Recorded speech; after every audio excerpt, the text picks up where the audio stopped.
कल मैं बहुत खुश था क्योंकि आप सबको पता है कि हमारे senior camera person Vinod Shikarpuri ji की एनिवर्सरी थी। मगर आज का दिन मेरे लिए व्यक्तिगत तौर पर बहुत बड़ी क्षति, बहुत बड़े नुकसान का दिन है। मैंने अपनी एक कज़न सिस्टर को खो दिया है जिन्हें कैंसर था। तो ऑब्वियसली मन बहुत अपसेट है, लेकिन मन चाहे जितना भी अपसेट हो, काम तो काम है, वो करना पड़ता है। अगर मैं कहीं जाकर बैठूं भी अकेले में या कहीं पर भी, तो भी मैं क्या कर सकता हूँ, मतलब उन्हें वापस तो ला नहीं सकता। तो खैर, मन में बहुत सारी बातें चल रही हैं और आप लोग चूँकि बड़े करीब हैं और क्राइम तक फैमिली मेम्बर के तौर पर आप लोगों से मेरी रोज़ बातचीत होती है, तो मुझे लगा कि जब खुशी की बात शेयर करता हूँ तो कभी गम वाली बात हो तो मुझे वो भी आप लोगों को बतानी चाहिए। बस कुछ यही सोचकर मैंने आप लोगों को ये बात बता दी। एनीवे, आइए अब जिस स्टोरी या जिस जो बात मैं आप लोगों को बताना चाहता हूँ वो मैं बताता हूँ। ये जो घटना है वो राजधानी दिल्ली की है और आज से कई साल पहले की ये बात है, साल 2017 की, और दिन है 11 अगस्त, 11th अगस्त 2017। दिल्ली के नॉर्थ ईस्ट इलाके में रहने वाला तकरीबन 6 साल का एक बच्चा एक रोज़ अचानक अपने घर से गायब हो जाता है। वो घर के बाहर ही खेलने के लिए गया था, लेकिन फिर लौट कर नहीं आया। घर वाले बहुत परेशान हो जाते हैं। 6 साल का छोटा सा बच्चा गायब हो जाए शाम का वक्त, तो वो अपने तौर पर उस बच्चे को हर जगह ढूंढने की कोशिश करते हैं। मोहल्ले में जिन बच्चों के साथ उसकी दोस्ती थी, जिनके साथ वो खेलता था, नाते रिश्तेदारों को भी फ़ोन करते हैं, लेकिन बच्चे के बारे में कुछ भी पता नहीं चलता। हार कर घर वाले जो है पुलिस के पास पहुंचते हैं और बच्चे के पिता पुलिस में अपने बेटे की गुमशुदगी की रिपोर्ट लिखवाते हैं। चूँकि एक माइनर के मिसिंग का मामला है, तो पुलिस जो है ये किडनैपिंग का केस इस मामले में दर्ज करती है। और बच्चे का जो पिता है वो एक टी वेंडर है, यानी चाय की दुकान चलाता है। तो आप समझ सकते हैं, चाय की दुकान चलाता है तो कोई बहुत पैसे वाला आदमी तो होगा नहीं। तो ऐसे में बच्चा अगर गायब हुआ था तो इसके पीछे वजह क्या हो सकती है, ये भी पुलिस के लिए और घर वालों के लिए एक अबूझ पहेली थी। क्योंकि आमतौर पर किसी पैसे वाले इंसान का बेटा गायब हो जाए तो बात समझ में आती है कि शायद किडनैपर्स जो है वो कुछ पैसा वसूलना चाहते होंगे फिरौती के लिए, है ना, रैंसम जिसे कहते हैं। लेकिन यहाँ तो टी सेलर है बच्चे का पिता, तो ऐसे में उसके बच्चे की किडनैपिंग क्यों हुई, ये अपने आप में एक बड़ा सवाल था। और इस सवाल से पुलिस भी जूझ रही थी और घर के लोग भी जूझ रहे थे। हालांकि उन्हें इंतज़ार ये भी था कि शायद कोई फ़ोन आए और कोई हमें बताए कि हमारा बेटा किसके पास है, कहाँ है। 11 अगस्त की पूरी रात निकल गई।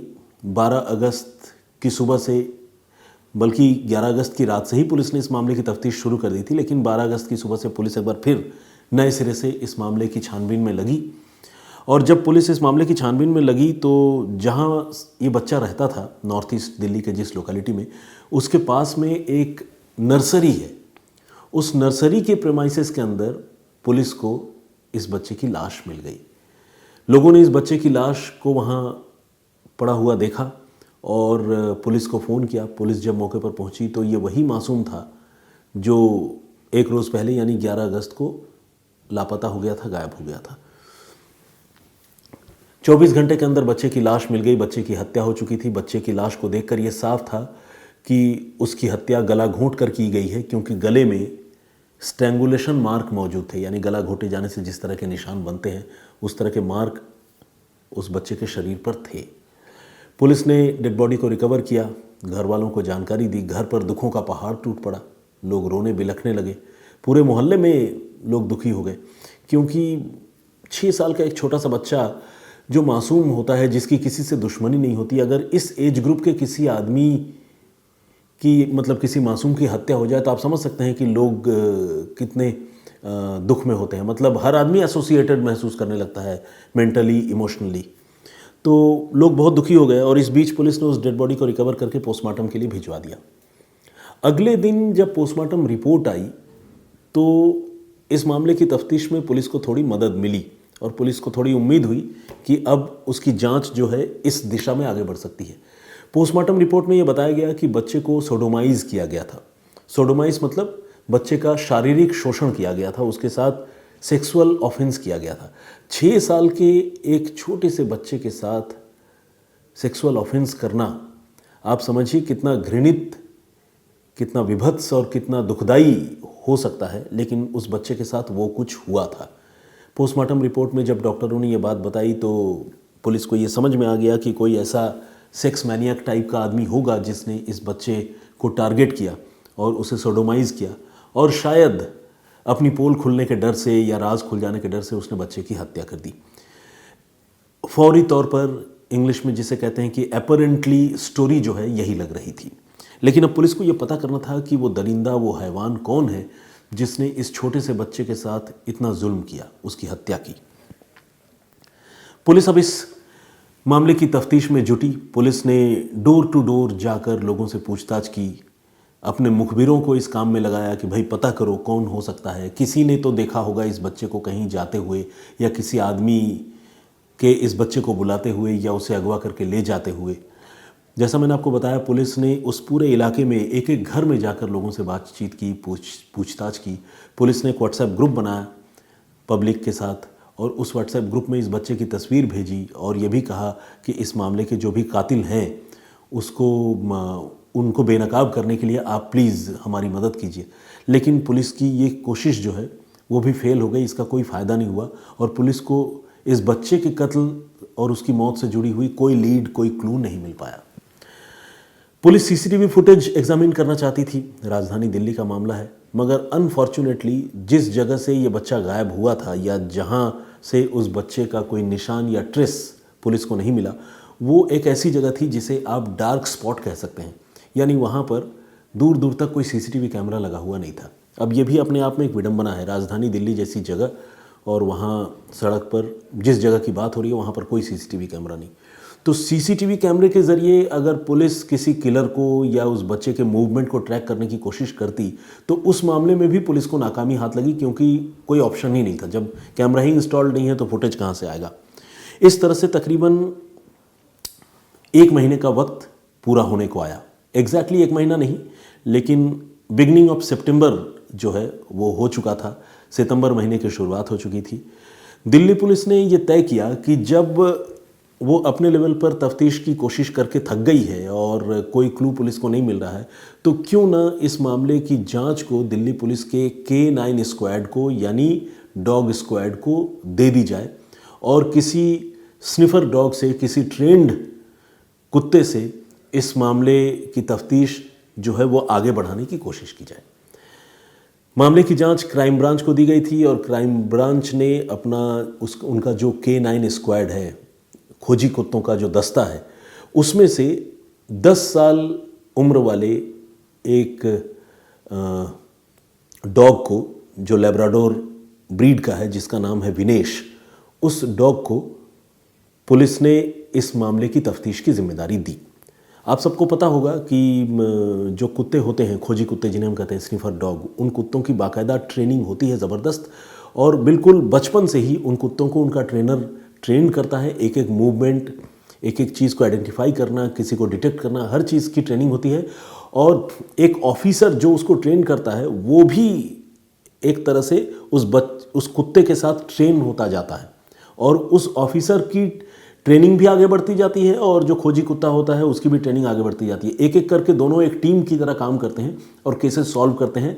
और जिस तरह से किसी इंसान को प्रमोशन मिलता है और अच्छा काम करने पर उसको रिवॉर्ड मिलता है, ठीक इसी तरह से जो डॉग स्क्वाड के जो कुत्ते होते हैं, खोजी कुत्ते, उनको भी पुलिस डिपार्टमेंट रिवॉर्ड देती है, उनको भी प्रमोशन मिलता है और उनको भी रैंक दिया जाता है। जैसे होता है ना, इंस्पेक्टर, सब इंस्पेक्टर, इंस्पेक्टर, और उसके ऊपर सीनियर इंस्पेक्टर, DSP, इस तरह के रैंक जो है जिस तरह इंसानों को मिलते हैं उस तरह कुत्तों को भी मिलते हैं। तो खैर, विनेश नाम का एक स्निफर डॉग जो काफ़ी तेज़ तर्रार था, उसको इस मामले को सुलझाने की जिम्मेदारी दी गई। अब विनेश को लेकर उनका जो ट्रेनर है, पुलिसमैन, वो मौका वारदात पर पहुंचा। जैसा कि मैंने आपको बताया, तकरीबन 1 महीने का वक्त गुजर चुका था।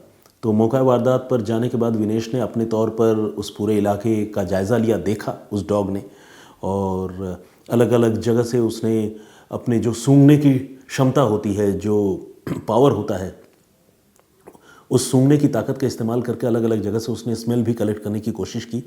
इसी बीच मौका वारदात पर ही उस खोजी कुत्ते को, विनेश को, जिस बच्चे की मौत हो गई थी, जिसकी हत्या हुई थी, उसके कपड़े जो है वो दिए गए सूंघने के लिए, और उस डॉग ने उन कपड़ों को स्निफ किया, सूंघा, और सूंघने के बाद वो कुत्ता जो है थोड़ा सा बेचैन हो गया, यानी वो उस स्मेल को आइडेंटिफाई करने की कोशिश करने लगा कि ये स्मेल किस तरफ से आ रही है।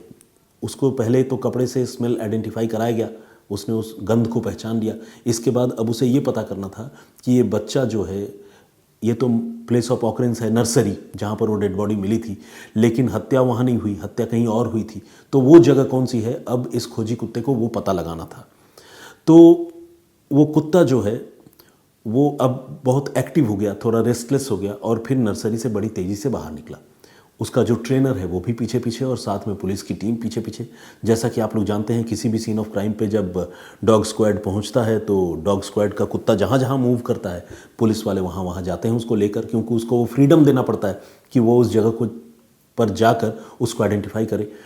तो ये जो लैब्राडोर है, ये उस नर्सरी से निकलकर कुछ मीटर का फासला तय करके पास में ही एक अंडर कंस्ट्रक्शन बिल्डिंग है, कंस्ट्रक्शन साइट आप उसे कह सकते हैं, वहाँ पर पहुँचा। और वहाँ पहुँचने के बाद उस कंस्ट्रक्शन साइट पर जो सिक्योरिटी गार्ड का चेंबर है या रूम बना हुआ है, उस रूम के आसपास वो मंडराने लगा, और उस रूम को देखकर वो भौंकने भी लगा। तो जो पुलिस की टीम उस डॉग के साथ आई थी, उस पुलिस की टीम के लिए अपने आप में ये एक बहुत इंपॉर्टेंट क्लू था, एक बड़ा लीड था। यानी नर्सरी से कंस्ट्रक्शन साइट तक की दूरी कुत्ते ने तय की। एक बात पता चल गया कि नर्सरी में लाश फेंकी गई थी, क्योंकि लाश वहाँ बरामद हुई। कंस्ट्रक्शन साइट तक पहुंचकर जब कुत्ता रुक गया तो ये पता चला कि कंस्ट्रक्शन साइट पर शायद उस बच्चे के साथ ज्यादती हुई, उसकी हत्या की गई। और दूसरा, जिस तरह से वो सिक्योरिटी गार्ड के कमरे के इर्द गिर्द लगातार घूम रहा था और भौंक रहा था, वो इंडिकेट कर रहा था कि इस घटना में इस सिक्योरिटी गार्ड का कोई ना कोई रोल ज़रूर है। अब पुलिस की जो टीम थी वो फिर से एक्टिव मोड में आई, और उसने उस कंस्ट्रक्शन साइट का जो सुपरवाइज़र है उससे बातचीत की। उससे पूछा कि सिक्योरिटी गार्ड कहाँ है। तो सुपरवाइज़र ने कहा कि वो तकरीबन 1 महीने से नहीं आ रहा है। एक रोज़ अचानक वो अपने घर जाने की बात कहकर यहाँ से निकला और उसके बाद नहीं आया। तो ये अपने आप में एक शक करने वाली बात थी, क्योंकि कोई आदमी अगर कहीं काम करता है और वो अचानक गायब हो जाए कि मैं कहीं जा रहा हूँ, या बिना बताए भी अगर गायब हो जाए और लंबी छुट्टी पर चला जाए, आ ही नहीं रहा है, तकरीबन महीने भर हो गए, तो शक की बात तो बनती है। और यहाँ पर शक करने की डबल वजह थी, क्योंकि एक तो जो स्निफर डॉग है वो उसी सिक्योरिटी गार्ड के कमरे के इर्द गिर्द घूम रहा था, और वो सिक्योरिटी गार्ड तकरीबन उतने ही दिनों से गायब था जितने दिन पहले इस बच्चे की लाश मिली थी, यानी उसकी हत्या हुई थी। अब पुलिस के लिए ये बात तकरीबन क्लियर हो गई कि इस बच्चे के मर्डर से उस गार्ड का कोई ना कोई लेना देना ज़रूर है। पुलिस ने उस गार्ड के बारे में जानकारी जुटाई तो पता चला उसका नाम है रामनिवास। रामनिवास की उम्र 40 साल की थी, और रामनिवास मूल रूप से बरेली का रहने वाला था। क्राइम ब्रांच दिल्ली ने बिल्कुल देर नहीं की। नॉर्थ ईस्ट दिल्ली की पुलिस और क्राइम ब्रांच की टीम एक साथ इस मामले को इन्वेस्टिगेट कर रही थी। उन्होंने बिल्कुल देर नहीं की, फ़ौरन एक टीम बरेली डिस्पैच की गई। टीम वहाँ पहुँची, लेकिन बरेली में उसके गाँव में ये रामनिवास नहीं मिला।